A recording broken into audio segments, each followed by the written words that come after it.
Good afternoon, everybody. Great.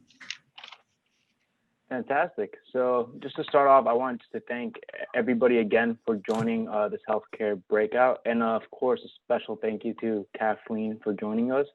I thought the original panel was actually very interesting. I would definitely love to expand on this. Just to remind everybody, Kathleen is the VP of Real Estate for Baptist Health of South Florida. And Kathleen, we're very happy to have you today. Thank you very much. Absolutely. Just as a way of introduction, my name is Juan Jaramillo. I am a reinsurance and insurance broker here in Miami, specializing in the commercial real estate space for Marsh and McLennan. And I'm very happy to be your facilitator today. So we can just go ahead and kick it off. So Kathleen, first of all, it was a great conversation. And we would like to start off with a rather general question. So in terms of what's happening to medical offices, what do you think are some of the changes that we can expect due to this pandemic? So what we've been seeing is in a number of our medical offices, older physicians who, when we were doing their lease renewals would say, I'm going to retire in 3 years, or I'm thinking of retiring. The pandemic has pushed that forward, and a number of them have come to us and want to, leave their leases a little bit earlier. And you have to understand that it's a challenge at their age to either see patients and so forth. So, they're trying to protect themselves and their family, and due to some of them are at an advanced age. And so they'd like to, make that change in their career. In the big scheme of life, I mean, most of our medical office buildings, there's a need for growth, and usually we have a plan for their space. So, for us, we look at it as a positive thing. Not many landlords in this stage of the game would let you out of your lease, but, we understand. And usually we've been waiting, and we have a plan to backfill it. A number of our medical office buildings are near our campuses. Our campuses have what we call Center of Excellence. So, and I'll use examples like Doctors Hospital. Their specialty is orthopedics. Now, don't get me wrong. If you go in for something else, we can take care of you. But that's our Center of Excellence. We have on some of our other campuses, neurology and cardiology and so forth. So usually we have a need to grow those physician offices. At the end of the day, our medical office buildings that are on our Baptist campuses, you want your physician to be near you, especially your surgeon. And so I'm going to use another personal story. So my husband, a number of years ago, had to go into the hospital, and he had some surgery.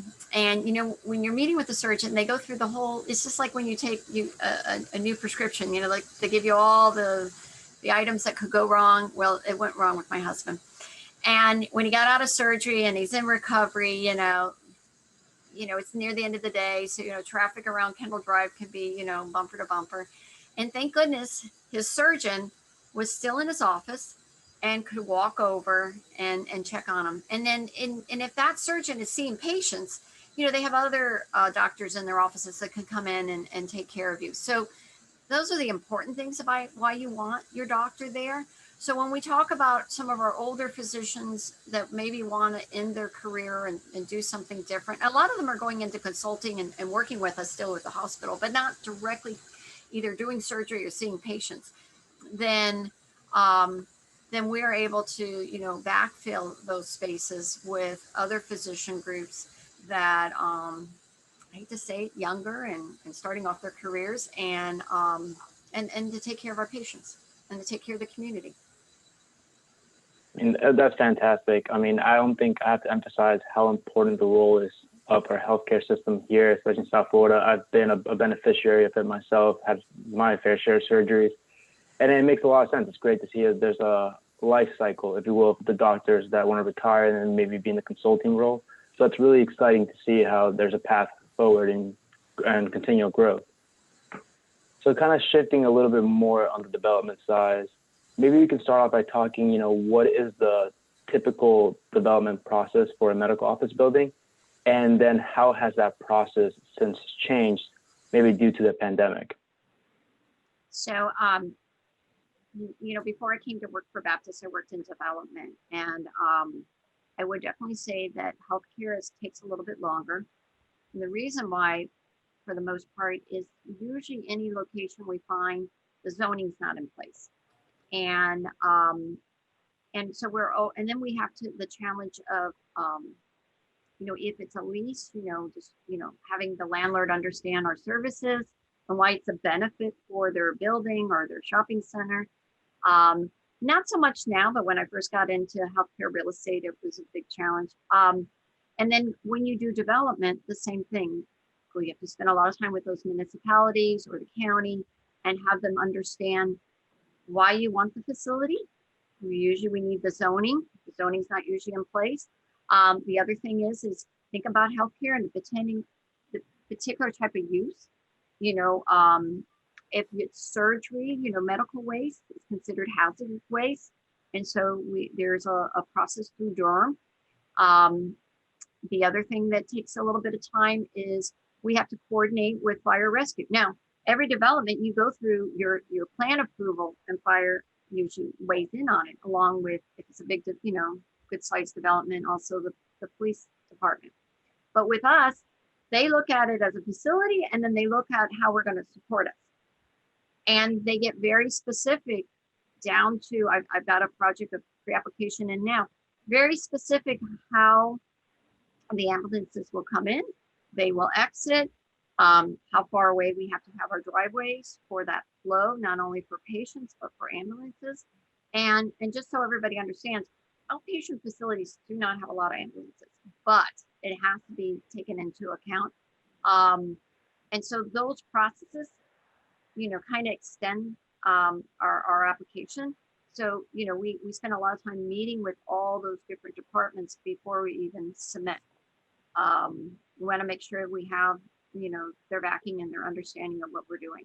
When we come into a new municipality or community that does not have, let's say, a standalone emergency room, then the process starts all over again. So. Seems like a lot of paperwork to be handled for all that to get approved. Well, I would look at it, a lot of it is just meetings, and we're still doing them. We just do them like we are today, and the nice thing is at least with Dade County, most of everybody knows us already. So when we bring to them another facility, we still have to go through the process, but the relationships have been developed. So. Sure. And would you say that, I know with maybe municipalities, maybe some government entities in the beginning of the pandemic had to close down and getting permitting was maybe a little bit more difficult. Is that something that's still being experienced today, or has the process improved since? It gets closed down for about, I would say, 8 weeks. But for the most part, the county still was answering their emails. They were still meeting with us. They were still talking to us about our permits. So maybe it slowed down, but it didn't stop. And then as Chris first said, like with the University of Miami, on some of our projects, we did have to bring in either outside vendors to do the inspections, or, our architects and so forth to do the inspections. And then we had a couple little episodes where, the county said, expect us on this day and this time, for an inspection. And then, all of a sudden they would tell us they can't do it. So we had but in the big scheme of the whole project, it's minimal. It was minimal. And I can tell you that during the pandemic, we had, like I told you, we had a project in Plantation, another project in Boca Raton. We had a couple in Miami-Dade County, down in Monroe County with the Keys. And we kept going, so. That's fantastic to hear. And I think you guys are growing in a time when we need these sort of facilities more. So it's always great to hear that news.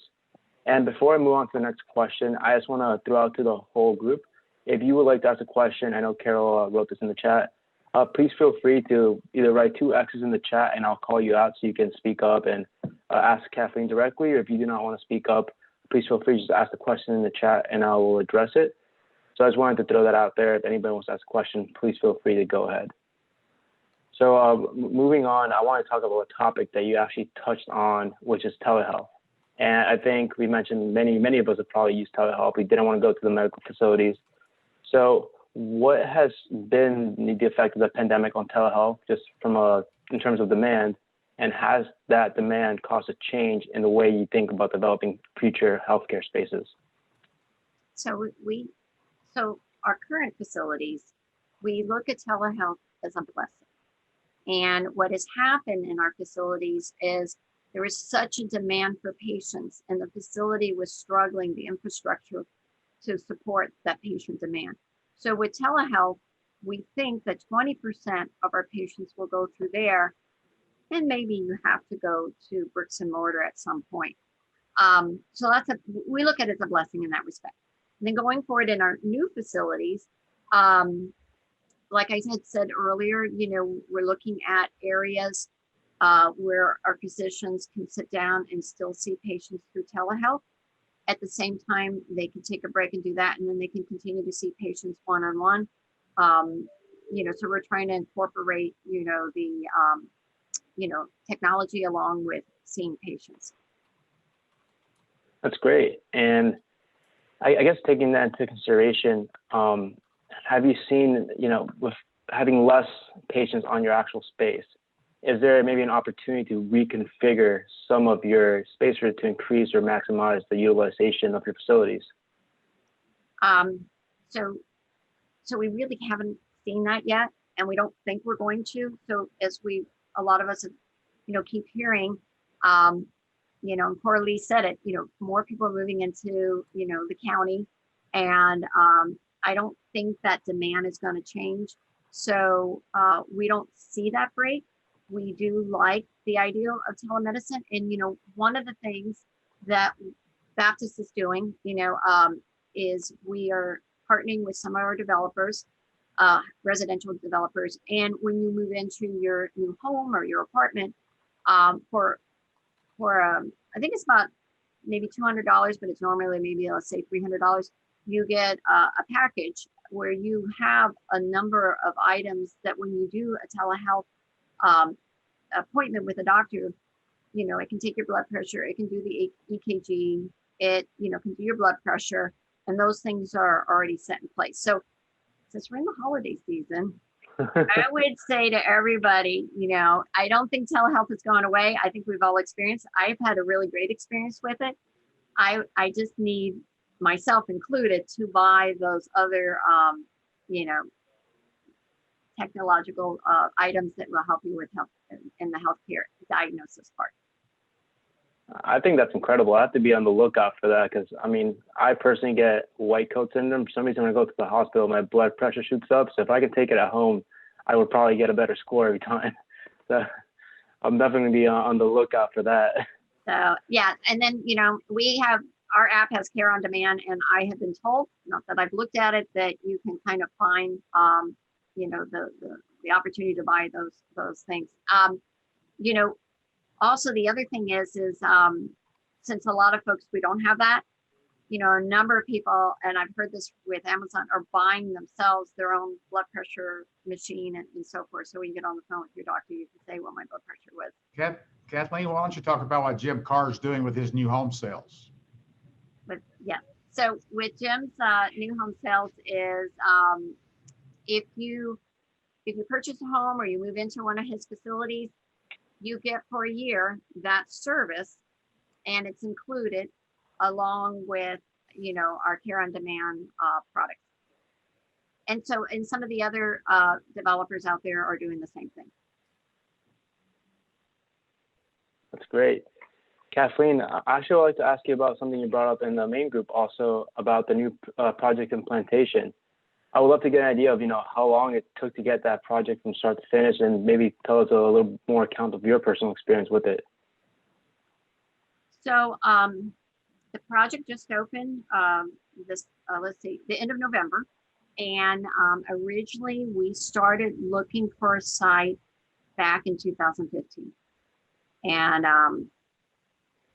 just like most of South Florida, there's not a lot of land available.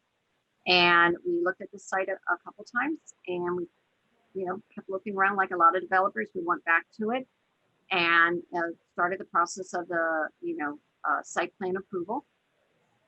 That one was a little bit more complicated because if you've ever been there, it's called Cornerstone, and it's right off of 595. You can see our building. We have an imprint of the pineapple, and you have to enter into an office development. But that office development, with the way it was planned a number of years ago, now has residential. Mills Creek built about the same time we were, about 200 units. We were next to a hotel. There's offices, and then of course our project. I would say that part of the approval process that took a little bit of time is the city of Plantation was very welcoming. They wanted us to be there, but they needed to understand, a number of our services that we were going to have in that building. And so we spent quite a bit of time, meeting not only with city staff, but all the elected officials to go through, the service that we were going to offer. At the end of the day, we do offer, radiation, surgery. We have an opportunity in our surgery center that, you can stay more than 24 hours. And so these were things that the staff needed to understand. Fire, police, these were a lot of questions that took some time. In addition, as I said earlier in the previous program, we have to get approval through ACA. And so that was a bit of a time period. So once we got the approval through ACA and put in what they needed in the building, then you have to go back to the city and get their approval and have them understand what ACA wanted.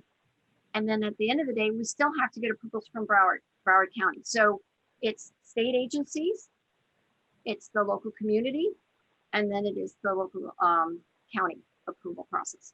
And so and then the last but not least, as I said earlier, medical is not usually a zoning that's approved. And so most of our projects have to go through that. And, and so that will take a little bit a longer process than, let's say, Mill Creek. And I gave them as an example. We both started off at about the same pace, and they got approved sooner. They didn't have residential in this office park, but it was a component or a use that the city understood. And the neighborhood too. We had, there's a lot of neighborhood communities. There's associations surrounding that particular project. And so we did a number of meetings, went to the chamber meeting in Plantation, just so everybody could understand, what we were going to offer to the community. I completely understand that, and it makes sense. Your presence in the community obviously will have a great impact. So I can understand how having the community involved and their buy-in is very important. Is that something that typically is a challenge or something you must overcome every time you want to enter a new community? Can you maybe expand a little bit on that? It's something that we look at. We spend a lot of time first looking at communities and what do they need? What healthcare do they need? Usually by the time we have put together what services we're going to offer, and we go to that municipality's, staff and elected officials, most of them right away tell us that they've been needing this.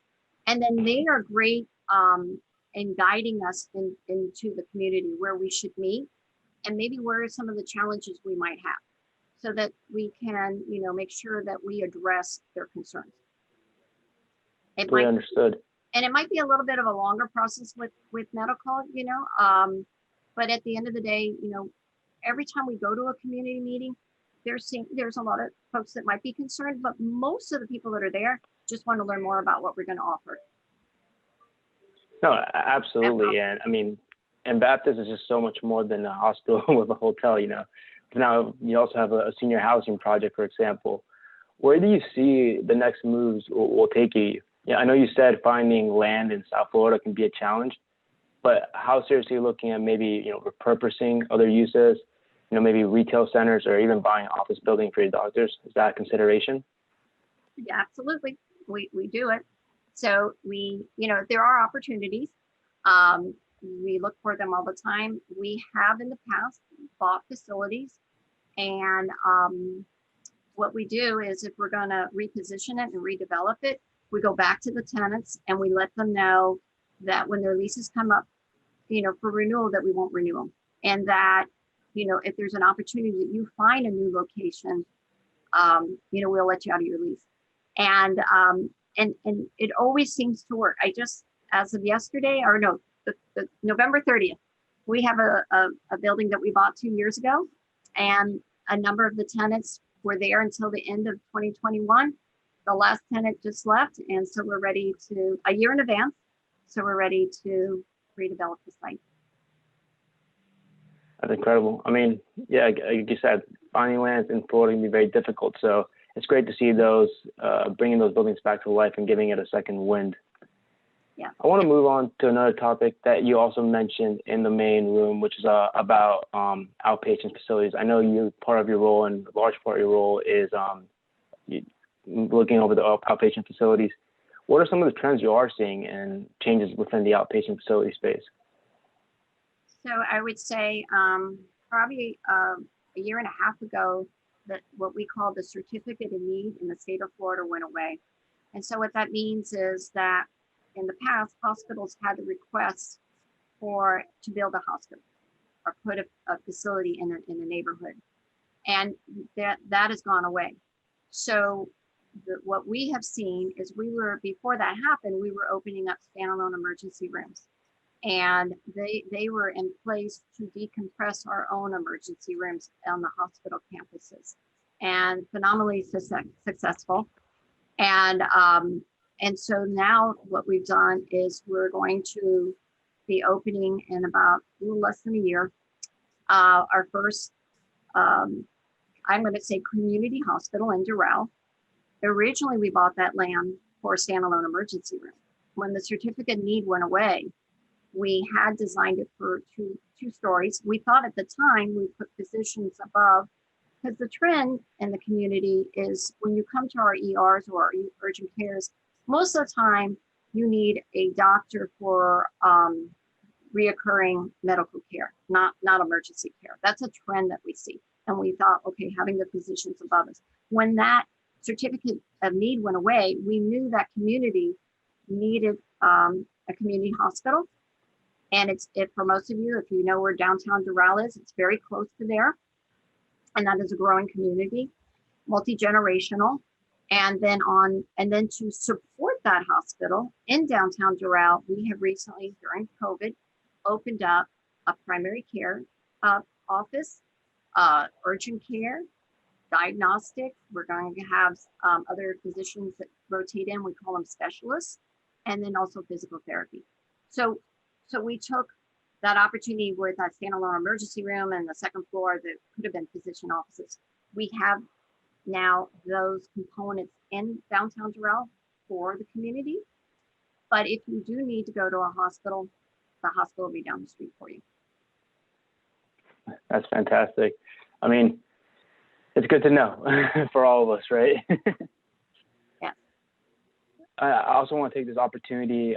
We have 7 minutes left in this breakout room. If anybody would like to ask a question, please feel free to unmute yourself and ask a question. I'll give everybody a couple seconds in case they want to unmute themselves. If not, then we can still use some questions that we got beforehand.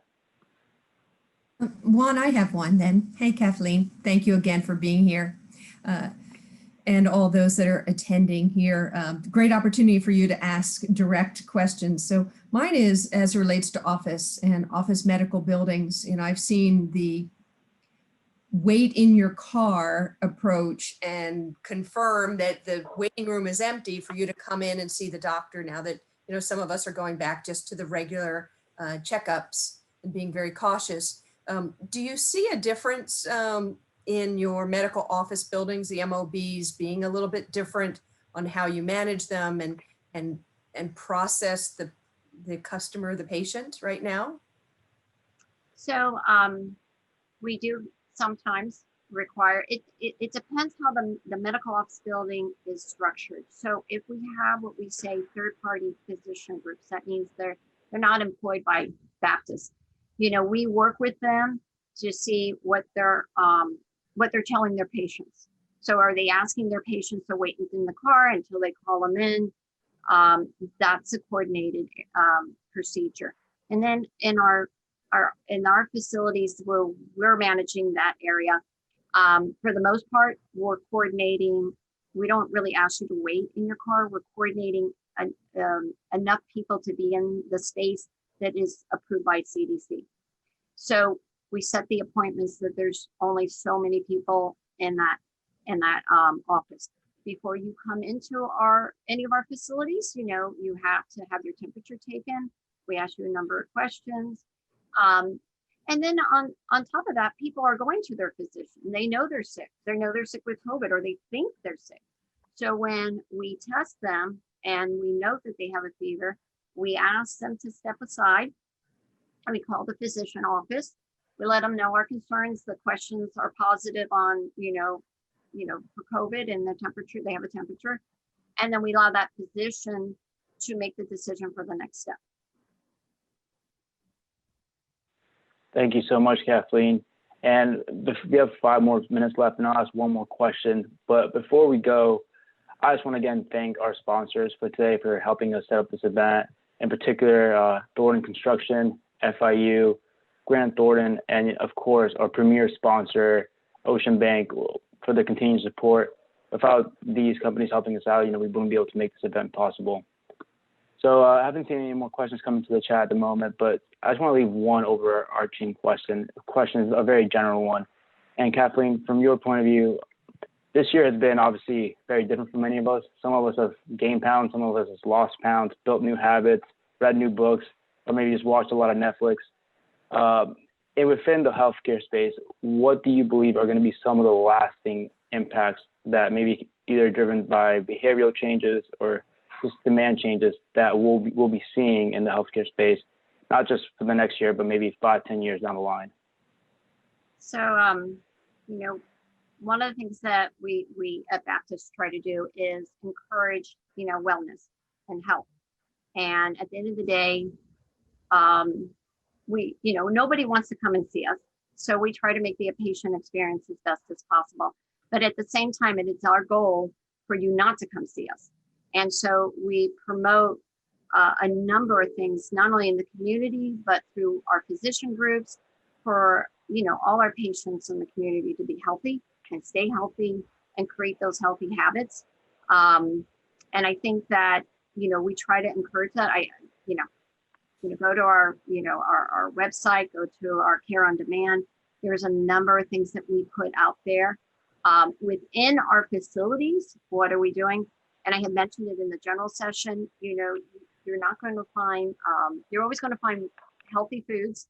We're going to stress that, while you're with us, it's going to be, you're going to eat clean, you're going to drink clean, and we're going to encourage you with, our patient care that you continue to have a healthy life.